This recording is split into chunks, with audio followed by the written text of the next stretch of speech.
Welcome to the Raw Footage Oscar Preview 2022, a series of videos where I go through the various major categories at the Oscars and give you my opinion on the nominees, what I think will win, what I think should win, and any mistakes that I believe the Oscars have made, because they do tend to make mistakes.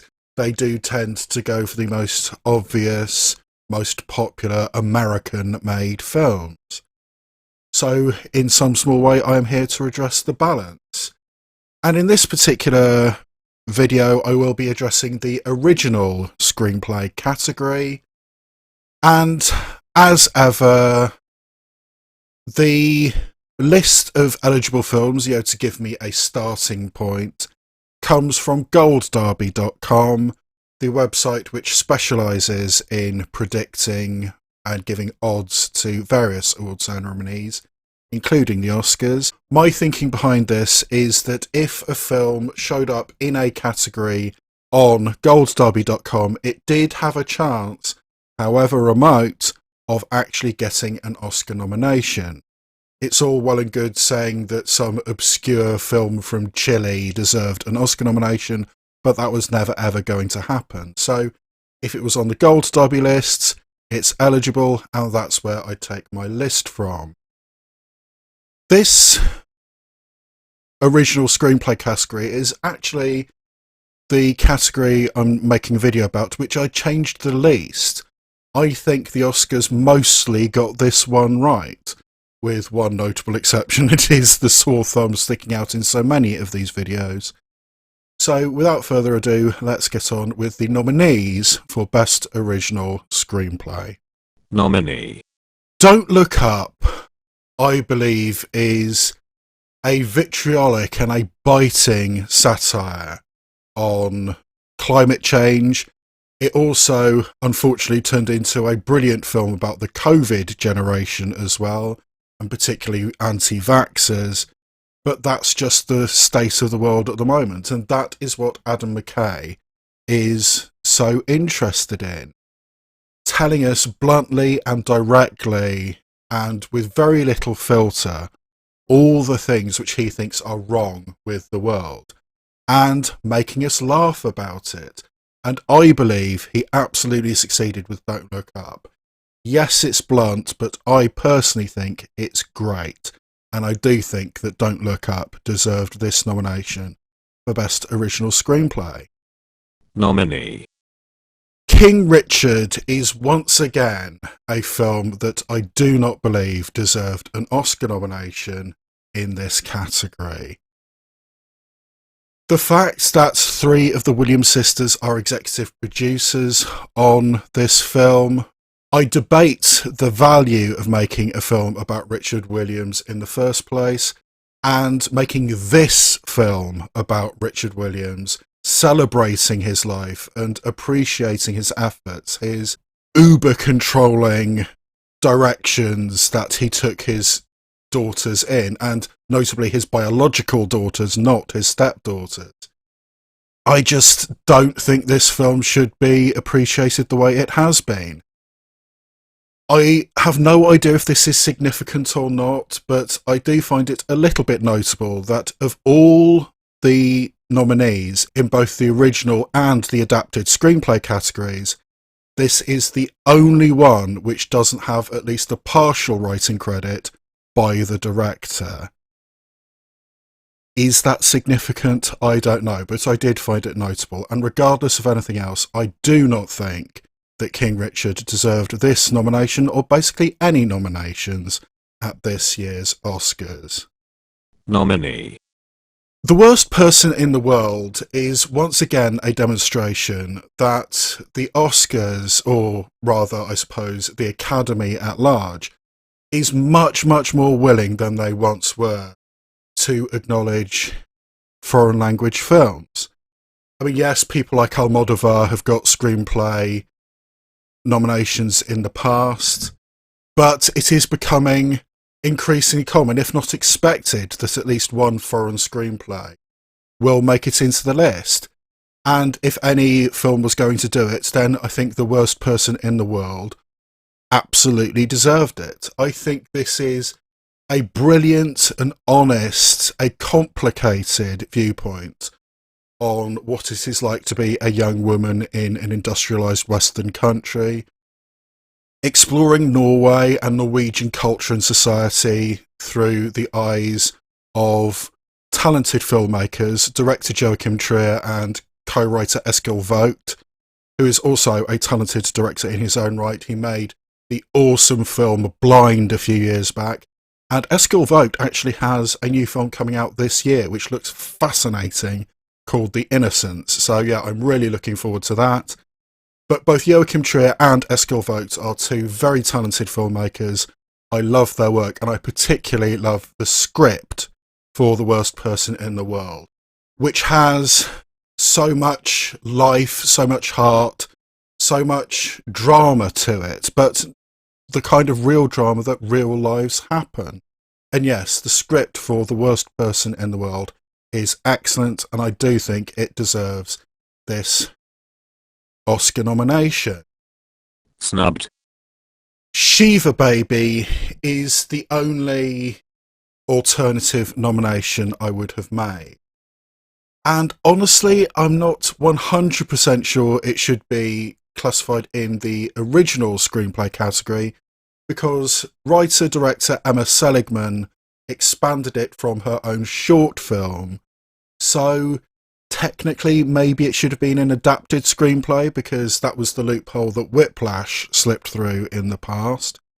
But whether or not it is an original or an adapted screenplay, Gold Derby had this listed as original, and in my opinion, if it was original, it deserved an Oscar nomination.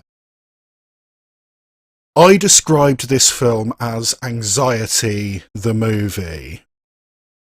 This is a panic attack of awkwardness from beginning to end, but still has some sweetness and some heart to it, as a somewhat dutiful Jewish daughter attends a shiva with her parents or somebody she doesn't particularly know, and as tradition demands, she has to stay there all day, but awkwardly her sugar daddy is also at this wake, and also her ex-girlfriend.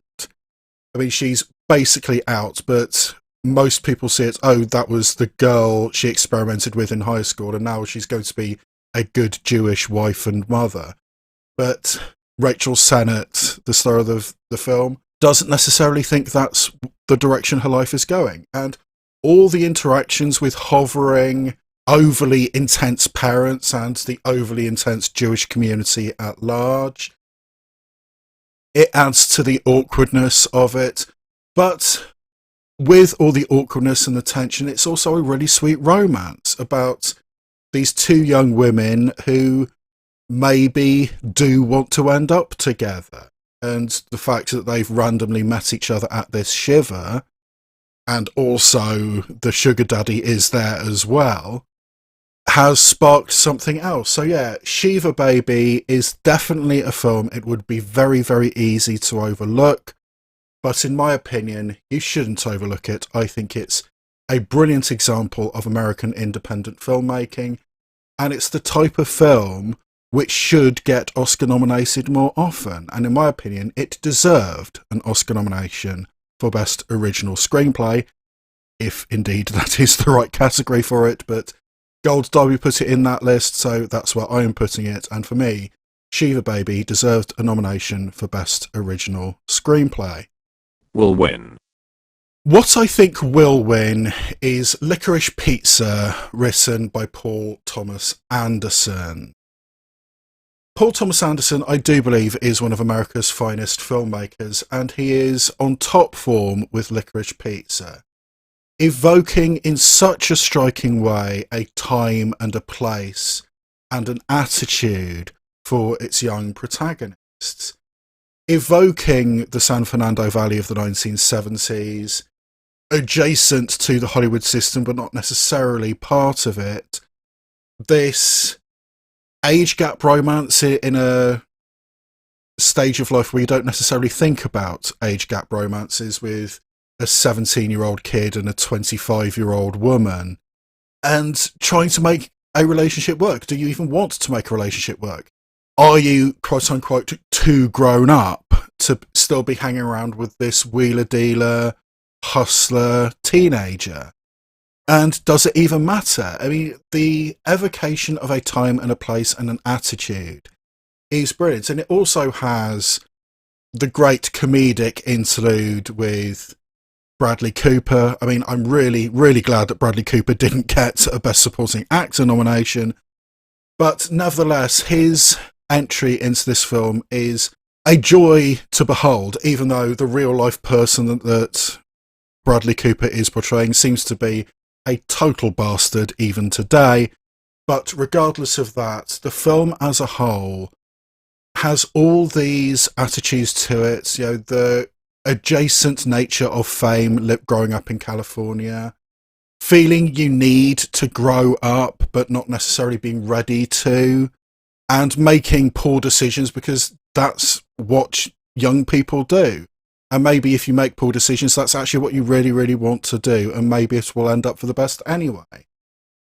I do strongly object to the final line of the film Licorice Pizza. It feels very much to me like somebody, maybe even Paul Thomas Anderson himself, added a final line to the film in the hopes of staving off any potential querying of the sexual politics and toxic masculinity displayed in the film. The film comes to what seems like a perfect, beautiful conclusion, and then there's a tiny little line at the end which feels really, really added on. So I do object to that, but other than that one little quibble, I think Licorice Pizza is an excellent script, and I do think it was deserving of this nomination, and I do think it will deserve the win it is probably going to get at the Oscars. Should win. What I think should win is Kenneth Branagh's Belfast, because much as Licorice Pizza evoked a time and place, I don't think any film last year, and probably not any film for several years, has evoked a time and place as well as Belfast did. Portraying the confusing mix of childlike innocence and whimsy, some wry observational humour, and some very dangerous, very harsh realities of suddenly finding yourself in a war zone. Belfast evokes the very start of the Troubles in a brilliant way, mixing halcyon nostalgia with cold hard truths. I think Belfast works remarkably well. A loving tribute to Kenneth Branagh's hometown, a loving tribute to his country, or at least the country of his birth, and a beautiful exploration of what it is like to grow up. And the writing of Kenneth Branagh alongside his direction, I think, is outstanding. And in my opinion, Belfast should win the Oscar for Best Original Screenplay. Best Original Screenplay. So the nominees for Best Original Screenplay at the 2022 Oscars are Belfast, Don't Look Up, King Richard, Licorice Pizza, and The Worst Person in the World. In my personal list of nominees, I would take out King Richard, and I would replace it with Shiva Baby. What I think will win the Oscar is Paul Thomas Anderson's Licorice Pizza, a beautifully evocative film, but personally speaking, what I think should win the Oscar is an even more beautifully evocative film, Kenneth Branagh's Belfast. And as I leave you with a selection of other screenplays which I think are worthy of note and I'm giving honourable mentions to, a reminder to keep looking out for these videos. The playlist for all my Oscar preview videos will be readily available. Comment, like, subscribe, should you so desire, and you can also check out my audio podcast if that floats your boat. But otherwise, that's the end of this particular video, and all that remains for me to say is see you next time, where I shine a light on cinema, both obvious and obscure.